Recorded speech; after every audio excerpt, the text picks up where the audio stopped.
എല്ലാവർക്കും മറ്റൊരു പുതിയ വീഡിയോയിലേക്ക് സ്വാഗതം. It's me Akhil Satheesh and welcome to Akhil Satheesh world.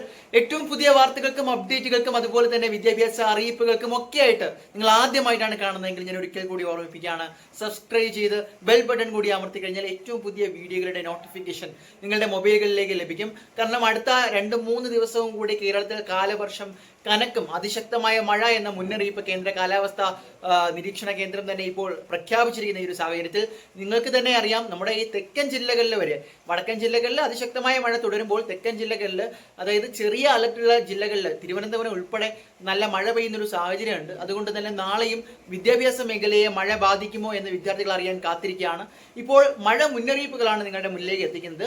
ഇതിന് പിന്നാലെ ഓരോ ജില്ലാ കളക്ടർമാർ അവധി പ്രഖ്യാപിക്കുന്നതിനനുസരിച്ച് നിങ്ങളുടെ മുന്നിലേക്ക് ഈ സാധ്യത എന്ന് പറയുന്നത് ഒരുപക്ഷെ നമ്മൾ വെള്ളിയാഴ്ച വരെ കണ്ടതുപോലെ സാധ്യത അവതരിപ്പിച്ച പല ജില്ലകളിലും 7 മണി 8 മണിയോടുകൂടി കളക്ടർമാർ ഫേസ്ബുക്ക് പോസ്റ്റ് ഇട്ട് തുടങ്ങി. അവിടുത്തെ മഴയുടെ സാഹചര്യം കണക്കിലെടുത്തുകൊണ്ട് പ്രത്യേകിച്ച് വടക്കൻ ജില്ലകളിലാണ് ഇപ്പോഴും ഇതാ നോക്കുക, ഓറഞ്ച് അലർട്ട്. ഇന്ന് രാവിലെ നോക്കുമ്പോൾ 2 ജില്ലകളിൽ റെഡ് അലർട്ട് ഉണ്ടായിരുന്നു, കാസർഗോഡ് കണ്ണൂരായിരുന്നു. അതിപ്പോൾ മാറി വന്നിട്ടുണ്ട്.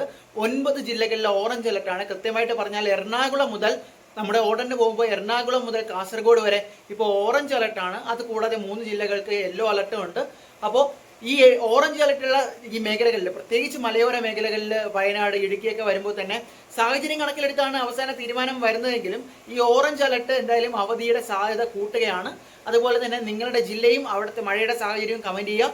ഏറ്റവും പുതിയ വാർത്തകളും അപ്ഡേറ്റുകളും ഒഫീഷ്യലായിട്ട് വരുന്ന സ്ഥിതിക്ക് നിങ്ങളുടെ മുന്നിലേക്ക് എത്തിച്ചിരിക്കും.